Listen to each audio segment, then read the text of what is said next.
Hola, bienvenidas, bienvenidos a un nuevo episodio de ADC Lab, el espacio donde exploraremos las conexiones entre el arte, la ciencia, el diseño, la cultura y el pensamiento crítico. Hoy exploraremos su enfoque innovador en un proyecto colaborativo que se abordan cuestiones ecológicas y sociales desde una perspectiva intercultural y bioética. Hola, muy buen día, soy Raquel García y tenemos hoy el enorme honor y el privilegio de contar con la presencia de Agua Colectiva, un grupo interdisciplinario conformado por Uriel Cruz Lozano, Aarón Durán y Artemio Becerra. Muchas gracias por acompañarnos. Quisiera contarles un poquito de Agua Colectiva y ahorita ya cederles la palabra a nuestros invitados. El grupo se formó en 2015 y han combinado arte, estrategias para el trabajo con el medio ambiente, arquitectura y ciencia, con la intención de generar nuevas formas de entender y representar al mundo. Algunos de sus proyectos más destacados han sido Paisajes Nómadas y Voces que Anidan, y han colaborado con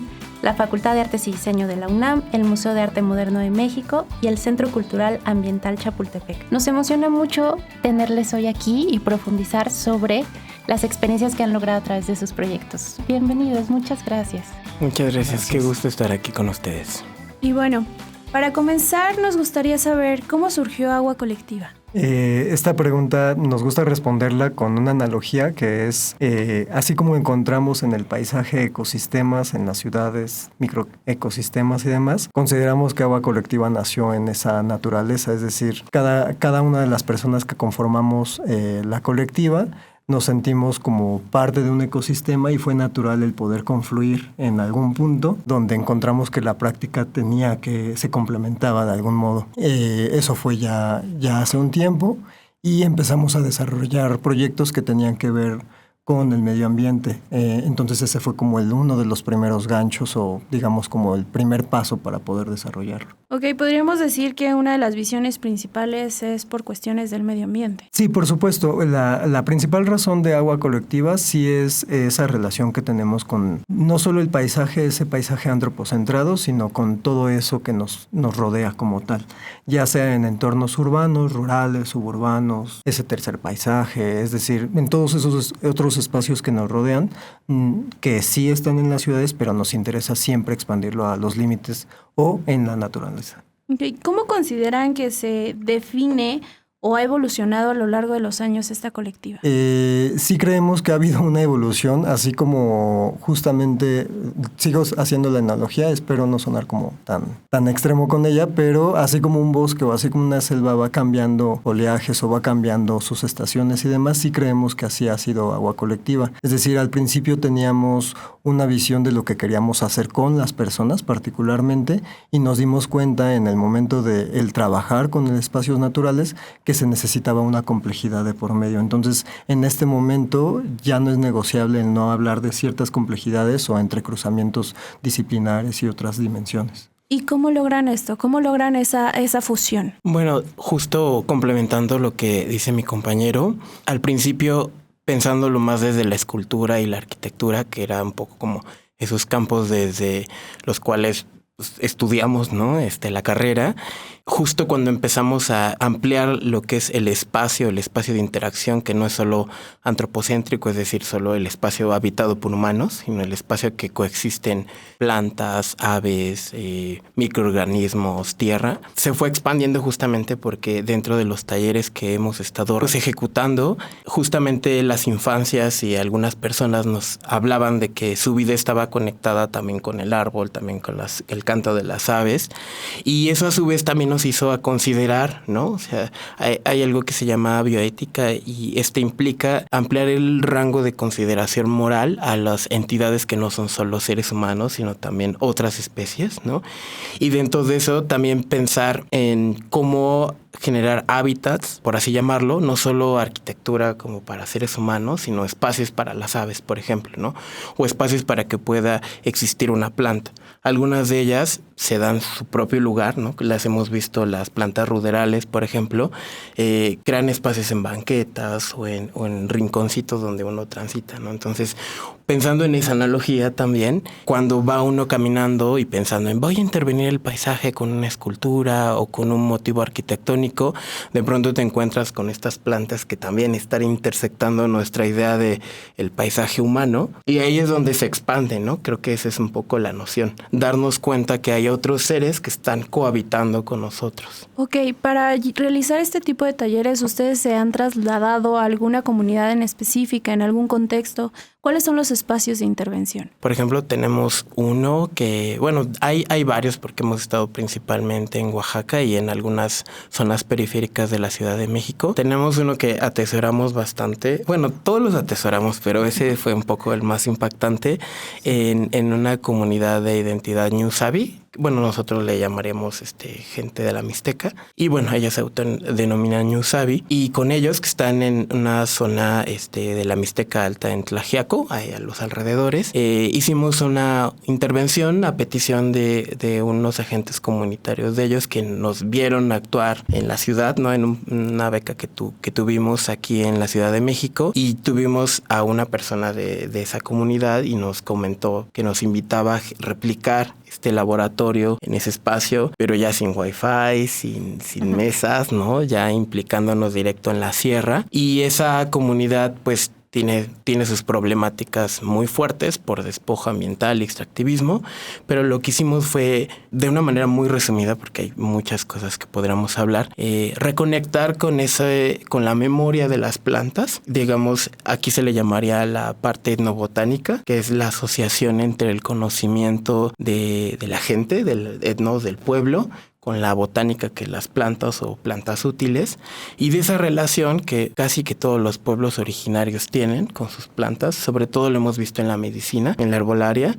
Hicimos un trabajo de dibujo, ¿no?, de estas plantas que algunas pues ya se han perdido porque tú alteras algo del ecosistema, baja 1 o 2 grados del cerro y muchas de esas especies se mueren. Entonces hicimos como un ejercicio de reconocer la planta, caminar, derivarnos, escuchar, tenemos traducción simultánea. Eso fue algo de las cosas como más hermosas que también hemos tenido, y algo que nosotros íbamos muy vamos a hablar de la planta, ¿no? Muy persona de la ciudad, infraestructura. Y de pronto nos encontramos con una comunidad que le cantaba a las flores. Y dijimos, ¿cómo registramos eso? ¿No?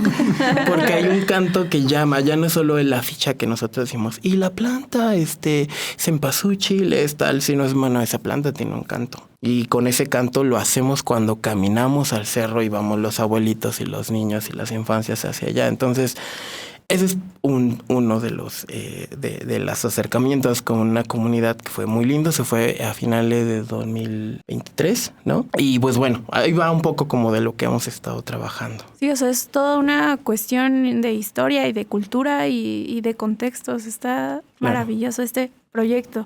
¿Cuáles consideran que son los mayores retos que tienen ustedes? Una de las principales como áreas en las que nos gusta trabajar justamente es el que no se centre en nuestra visión, ¿no? Es decir, las metodologías que trabajamos están muy desde la intervención comunitaria y tal, o sea, sí está como toda esa estructura, pero tratamos de no perder de foco que estamos haciendo o lo estamos haciendo desde las prácticas para la investigación desde y en el arte. Y eso hace que cambie algunas perspectivas en torno a, no es ir a dibujar el paisaje, no es ir a dibujar la planta, sino más bien cómo generamos espacios de diálogo para ello. Y esa es la parte más difícil, ¿no? El poder relacionar con las comunidades, entender sus contextos y luego que venga de vuelta, ¿no? Porque dicen, no, es que no se va a poder hacer ciertas cosas, ¿no? O sea, platicando con el mismo ejemplo, o aquí mismo en la ciudad, ¿no? Nos ha pasado muchas veces que es muy difícil gestionar un espacio porque no se entienden esas nuevas lógicas, o bueno, estas lógicas que estamos planteando, y entonces no nos creen que solo vamos a ir a platicar. Pues es que es necesario. Hay veces que solo es necesario ir a hacer una charla reflexionarla para poder dialogar, para poder entrar en estas nuevas dinámicas, y esas yo creería que es, digamos, como los procesos de los métodos o la metodología que usamos, es la parte más difícil, pero al mismo tiempo es la que nos permite relacionarnos con el otro, los otros y la naturaleza misma, ¿no? Claro, y que implican varias disciplinas, ¿no? Entonces esa fuerza, esa se vuelve interdisciplinaridad. algo muy interdisciplinario, muy enriquecedor, porque entonces empezamos a cruzar las artes con la biología, con sociología, y bueno, creo que podría ser mucha infinidad de disciplinas las que ustedes van combinando.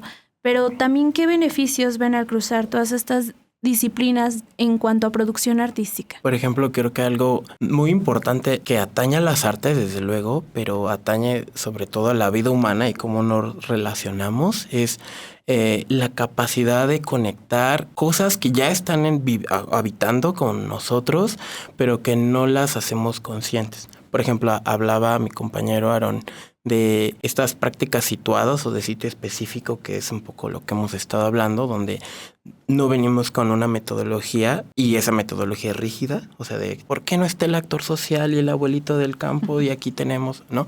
Si más bien depende del contexto, cambia, ¿no? Entonces, algo que es fundamental en las artes, y creo que sí tiene que ver con las prácticas de acción situada y de acción participativa, es cómo poseo yo un conocimiento de alguna manera, por ejemplo, en las artes visuales, de representación del paisaje, ¿no? Que sería como alguien que dibuja o esculpe o sabe representar algo para que los demás digan, ah, mira, ahí yo veo una planta, una persona, un acto poético, ¿no? Cuando tienes esa, digamos, privilegio o habilidad para representar, de alguna manera tú puedes decidir si lo quieres enfocar solo en copiar o asimilarlo como de, te hago un retrato, o deseas establecer una relación de intercambio, como lo decía mi compañero, de diálogo, donde incluso las infancias, dentro de su proceso de dibujar, tienen otras formas de asimilar el paisaje. Yo recuerdo una vez en una comunidad en Xantetelco, en Morelos, donde el dibujo de uno mismo, los niños indígenas empezaban a dibujar figuras geométricas. Y eso dentro del paradigma de lo que es la representación humana, pues es raro, no sé, porque uno se piensa en ojitos, nariz, boca, y ya cuando avanzas, pues sombreado y la estructura ósea, pero cuando observas figuras geométricas o colores, pues escapa de tu paradigma de representación, ¿no? Entonces creo que estas relaciones, por poner ese ejemplo, y el de las plantas dibujadas con cantos, a las artes visuales, en este caso muy concreto, le aporta la multidimensionalidad, la capacidad de considerar al sonido, a la geometría, a los colores como formas viables de representar la naturaleza o representar el cuerpo. No sé si me esté dando a entender, o sea, sí, no, está maravilloso. Bueno, yo estoy encantada. Sí, ha sido muy, muy interesante escucharles, y además a mí me parece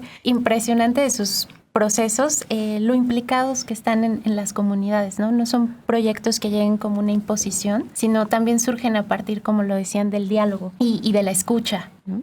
En ese sentido, quisiera preguntarles por Paisajes Nómadas, que sabemos que es uno de sus proyectos más importantes. No sé si pudieran contarnos un poco más en qué consistió el desarrollo de este proyecto. Bueno, Paisajes Nómadas surgió de una búsqueda, ¿no? De una búsqueda en el paisaje, sí. Primero inició muy en lo citadino, muy en la urbe, es decir, en todos esos espacios que están a la mitad entre lo verde, entre el parque deshecho, basura, ¿no? O sea, residuos en general, y muchas otras problemáticas, no como un fenómeno, sino más bien como la experiencia, ¿no? Como artística en ese nivel. Pensaría que ese es como uno de los primeros niveles, y entender que hace mucho más falta espacios verdes en las ciudades y cómo los podemos imaginar, dialogar, pensar, o sea, como todo eso, concretarlo en un proyecto. Y entonces, la primera vez que hicimos Paisajes Nómadas, literal era hacer unos nanojardines. Era como, podríamos llamarle jardines de bolsillo o jardines móviles como tal, portátiles, esa es la idea. Y era una cuestión de hablar de la importancia del por qué es la naturaleza relevante en nuestras vidas. Esa fue como una de las, o sea, como lo que despertó. Esa era como nuestra visión. Obviamente lo bueno, más bien no obviamente, sino había una parte conceptual que hablábamos sobre los vectores de polinización y cómo esto generaba una simbiosis en la naturaleza, pero de este lado, pues justo cuando llegamos a esas comunidades, cuando sí se entra de lleno, bueno, o sea, lo planteo en ese lugar, nos dimos cuenta que había así como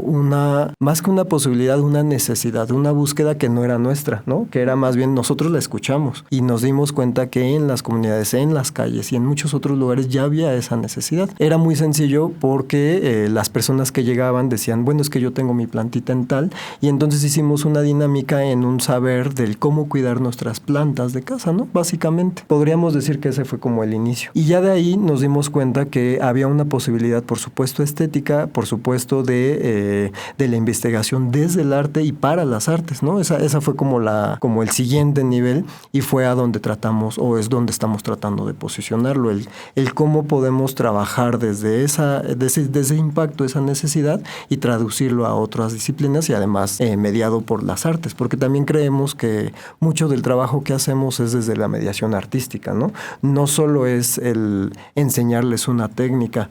De hecho, a veces que parece irrelevante, es decir, sí es muy relevante en términos de cuando hay una beca y tal, pero cuando estamos en las comunidades, la experimentación sale sola, ¿no? Y la técnica se apropia de inmediato, y esa creemos que es una de las claves. Sí, justo pensando en la idea de estos nanojardines, y que le dio justo el nombre a paisajes nómadas, era la idea de tener como distintas macetitas. Algunas de estas macetas se le llaman hoteles de insectos, pero lugares donde pueden depositar insectos como algunas plantas, por ejemplo, algunas abejas solitarias o algunas plantas. Bueno, es que no era tampoco cualquier planta. La mayoría de las plantas eran endémicas o propias de la región, porque también si hacemos un cambio y metemos una planta que no es, también terminamos destruyendo el lugar. Entonces, bueno, era muy importante considerar qué plantas, en qué dimensiones, y algo que era muy lindo era que se juntaban varias personas aficionadas a las plantas con estas estructuras y luego ensamblábamos estas plantas para generar micropaisajes. Pero bueno, ya un micropaisaje de 40, 50 personas ya dejaba de ser micro.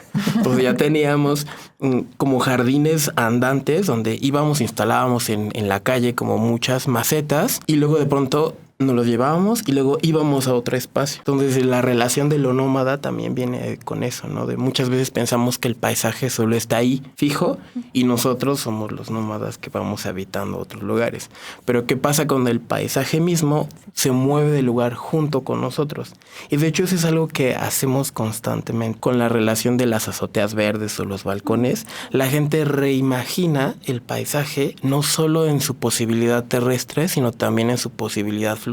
Entonces, de hecho, parte del diseño de las ciudades contemporáneas implica tener jardines en terrazas, en las azoteas, en espacios intermedios, ¿no? Lo hemos visto bastante en los diseños como más contemporáneos de cafeterías o lugares, ¿no? Entonces, pensar que el paisaje también es nómada y nosotros lo reinventamos cada vez que depositamos plantas y elegimos qué, porque también llegan otros seres que se llaman polinizadores buscando esas flores, intercambiando espacios. Entonces hay como muchas otras dimensiones, ¿no? Entonces un poco paisajes nómadas viene de esta relación de confiar que el lugar también se mueve con nosotros. Y eso también implica una responsabilidad de hasta dónde yo decido exterminarlo o anularlo, ¿no? Ay, a mí me parece interesantísimo también como las preguntas que pueden detonarse de todo lo que nos comparten y me parece que invitarnos al proceso de cuestionamiento constante es algo que está presente en su trabajo. Voces que anidan es otro proyecto que nos ha resultado muy interesante. Lo trabajaron en colaboración con el Museo de Arte Moderno y la Secretaría del Medio Ambiente y tuvieron la posibilidad de que se generara un proyecto editorial a partir de estos procesos que se llama Instrucciones para volverse ave. El título es evocador, poético, precioso. ¿Nos quieren contar un poquito de este proyecto en particular? Pues de manera general fue como parte de una beca que se obtuvo en algo que se llamó Cerro de Agua, que convocó casi después antes de la pandemia, pero ocurrieron muchas cosas, y luego se reactivó en el proceso de pospandemia, y la idea era justo repensarnos como un ave, pero hacia el futuro. O sea, si fuéramos un ave que está por nacer, ¿en qué tipo de bosque nos gustaría habitar? Ya no como ser humano, sino como si hubiéramos reencarnado un poco, como en ese ser pequeño que tiene la dificultad de que toda la ciudad se lo puede tragar, ¿no? Y que está ahí frágil, ¿no? Entonces, esa fue como la pregunta detonadora, y a través de eso se construyeron varios módulos, o sea, se hicieron varios dibujos y varias acciones que desencadenaron o desembocaron en una especie de comedero de aves colectivo en el jardín del Museo de Arte Moderno, donde personas dibujaban sobre madera y sobre percheros y contenedores de agua y de semillas en lo que se le llama el cráter del jardín de las esculturas del Museo de Arte Moderno, que parece así, un cráter como ahí. Entonces ahí estuvo durante 2 meses esa obra, y los postes de madera, que era madera recuperada del propio bosque. Digo, todo esto lo estoy llevando justo al resultado, pero las personas que dibujaron, incluyendo niños, infancias, otras personas mandaban sus dibujos y los trabajábamos en ese espacio, pues podían ver que su dibujo estaba haciendo un espacio que ocupaban las aves para pararse, para cagarse también, ¿no? Para comer, pues lo que es la vida, ¿no? Claro. Entonces era muy bonito cuando llegaban las personas que participaban de este manual, porque el manual realmente era una forma de llevarnos a la atención de las aves. Y de hecho lo pueden descargar, si lo buscan lo pueden encontrar, está gratuito en internet. Tenían códigos QR para que tú pudieras escuchar a un ave que tal vez no podías escuchar porque estabas encerrado en tu casa. Y dibujabas y eso lo mandabas. Y eso lo dibujábamos en colectivo en postes que iban a servir para las aves, ¿no? Entonces era muy lindo, sobre todo porque personas que no podrían ser consideradas dignas de exponer el Museo de Arte Moderno junto a esculturas de grandes artistas, pudieras tener un perchero que dibujó un niño o una niña de 6 años, ¿no? Al lado de esas esculturas y con las aves, ¿no? Porque muchas veces los museos te dicen, no toques, no te acerques, o solo tocas, pero cuando yo te diga y hay una persona experta. Pero tener un espacio donde no solo tú tocas, sino se embarra, por ejemplo, de cosas, está la intemperie, pues creo que era algo muy, muy importante. Y Voces que Anidan de alguna manera llevó la mediación a todo ese proceso de escuchar un ave, dibujarla, construirle un bebedero, un perchero y dejar que las cosas... Yo esos todavía los tengo en mi casa. Y bueno, eso fue un poco parte del proceso. Les invitamos a que, si tienen dudas, porque ahorita fue un mega resumen de algo que se dio en 1 año y medio, puedan buscarlo, ¿no? Vean este cuadernillo, y pues hubo otras actividades, ¿no?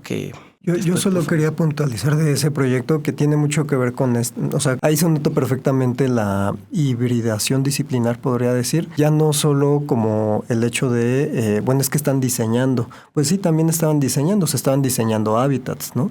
Se estaban diseñando hábitats no humanos, esa es la parte clave, y eso también dentro de los procesos que nosotros abordamos como tal, tiene mucho que ver, es decir, tal vez nosotras o nosotros no sabemos a qué la especificidad de alguna de las cosas, y entonces es cuando invitamos a otras personas, a otras disciplinas, y hacemos que confluyan. Pero no solo desde la disciplina, porque también no nos gusta llamarlo multidisciplinar, transdisciplinar, porque también hablamos desde los saberes, ¿no? Es decir, los saberes que están ocurriendo en la vida diaria, en la vida cotidiana, son los que nos gusta intersectarlos con la práctica que estamos haciendo, ¿no? Esta relación que hay entre el arte y el medio ambiente, ahí me surge una pregunta. ¿De qué manera creen que el arte puede influir en la forma en que las personas lo perciben y se relaciona con el medio ambiente? ¿Cómo podrían describirlo? ¿De qué forma? Bueno, considero que el arte se maneja más en muchas dimensiones, ¿no? Pero en el terreno simbólico. ¿Qué simboliza y qué significa eso que estoy representando para mí, ¿no? Y dentro del medio ambiente, jugar con cambiar las formas en las que empatizamos con las cosas que representamos. Por ejemplo, si en el siglo pasado empatizábamos más con figuras de guerra o de gloria, o en el muralismo con una idea del indigenismo emancipador, ¿no? Ahora, ¿cuáles son las imágenes que podemos producir? Y creo que dentro del medio ambiente, como me vuelvo a mencionar en la cuestión bioética, que es cómo reconsideramos como objetos de valor moral a otras especies que no son humanas, ahí creo que es donde entra este papel del arte, ¿no? Si empezamos a jugar, ¿no? No voy a decir que a partir de estos proyectos la gente ya se volvió más consciente de su hábitat, puede ser, pero eso requiere un proceso muy largo, ¿no? Personas. O sea, sobre todo porque cuando entramos a una etapa adulta, las imágenes que estamos acostumbrados o acostumbradas a valorar se van centrando cada vez en el enfoque humano. Al principio, y ustedes si tienen diferencia con eso me lo dirán, pero al principio de nuestra infancia hay una fascinación por aquellas cosas que no son humanas, con las flores, con las mariposas, ¿no? Incluso aunque nos puedan hacer daño, y dices, no te quedes ahí, te va a hacer daño, ¿no? Claro, el lodo, por ejemplo. Entonces, está esta fascinación y dentro de esta fascinación también jugamos a hacer otras cosas, ¿no? ¿Cuántas veces no hemos visto que en los festivales de primavera o en los juegos que se tenían, jugábamos a hacer otras cosas? Yo soy un ave, yo soy una mariposa, yo soy una lagartija, yo soy un dinosaurio, ¿no? Entonces, en ese proceso de resignificar el valor, creo que podemos volver a jugar o darnos la oportunidad de volver a jugar ya siendo un poco más adultos, ¿no? En el arte, a pensarnos como otras especies podrían estar habitando. Y yo solamente quisiera decir sobre ello que también sí decimos el arte, pero no nos referimos al arte de los artistas, ¿no? Sino nos referimos a ese arte de lo que nos permite reconocer el mundo. Porque justo cuando hemos trabajado con personas que son biólogas, con personas que están en otras disciplinas mucho más cercanas a los entornos naturales como ecólogas y demás, de inmediato reconocen una belleza intrínseca de por medio, una estética que ya está implícita en los espacios. Y eso siempre es como en el momento en el que hacemos, diríamos, clic, ¿no? O sea, como de inmediato nos podemos entender. Muchas gracias. Creo que ha sido también muy inspirador escucharles y para nosotras en el podcast de ADCLab nos parece importantísimo también contrastar distintas visiones y lo que nos han ofrecido hoy pues es creo que una perspectiva que nos abre mucho el panorama al respecto de la relación con la comunidad, con el medio ambiente y las artes. Muchas gracias. Vamos ya a ir cerrando el episodio, pero antes quisiera preguntarles si quieren compartirnos algo que a lo mejor no hayamos podido tocar a través de las preguntas y que quisieran externar en estos últimos minutitos. Sí, yo sí quisiera hacer la precisión acerca de que pareciera que hay una tendencia en trabajar con comunidades porque se ve bonito en las fotos. Y eso es un peligro, o lo considero un peligro actualmente, y nosotros nos hemos esforzado.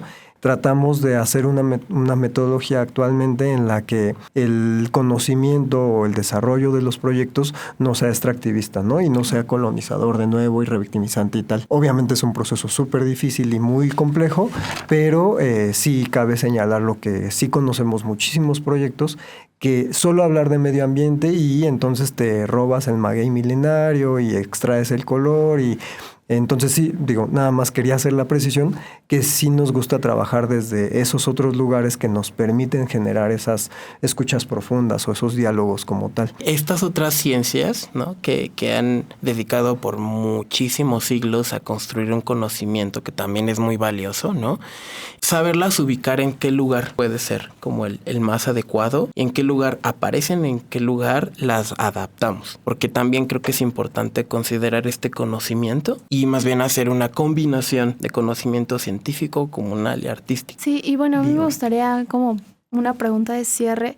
¿Cuáles serían los valores que ustedes los identifica como colectiva? Justo estábamos platicando de eso o sea, sí lo problematizamos seguido, pero justo estábamos hablando de un término que nos hacía como mucho sentido, que era el ecocentrismo, por ejemplo, que era el no movernos, porque hay mucho como antiespecismo o estas cuestiones como de, bueno, es que estamos separados, ¿no? Y en el ecocentrismo más bien es como entender que somos parte de esos ecosistemas y que no somos el centro, sino hay todo un ecosistema que se vuelve el centro. Entonces, creo que ese es uno de los valores, si lo podemos llamar así, que es cuando estamos en la práctica, en la investigación, en la teorización, por ejemplo, no nos ponemos en el centro, sino más bien vemos cómo podemos ser puentes o cómo podemos generar tejido en esas dinámicas. Otro valor sería como la afectividad ambiental, por colocar como uno de los principales pilares nuestra relación afectiva con nuestra propia historia personal y el paisaje. Cómo nos vinculamos ya no solo desde los datos duros, sino desde las experiencias estéticas que nos hacen darle un valor y una protección a eso que amamos. Y bueno, si queremos conocer más sobre esta colectiva, ¿dónde los podemos buscar? ¿Dónde podemos encontrar sus proyectos? Sí, tenemos ahorita particularmente solo Instagram, donde más publicamos y estamos convocando a las personas. Se llama AUA Colectiva, así sin G, para que suena como agua colectiva, sin G. Y estamos invitando a toda la comunidad a que participe. Y bueno, les agradecemos mucho, les agradecemos su tiempo, su experiencia, el querer compartirlo y bueno, que ojalá que sigan generando más proyectos de esta naturaleza, que tengan oportunidad de venir otra vez al podcast para compartirnos esos avances. Y pues muchas gracias, en verdad muchísimas gracias. Si disfrutaste de este episodio, no olvides seguirnos, compartirlo y dejarnos tus comentarios. Gracias por escucharnos y nos vemos en el próximo episodio para seguir explorando juntos. Hasta pronto. Hasta pronto. Adiós. Hasta pronto.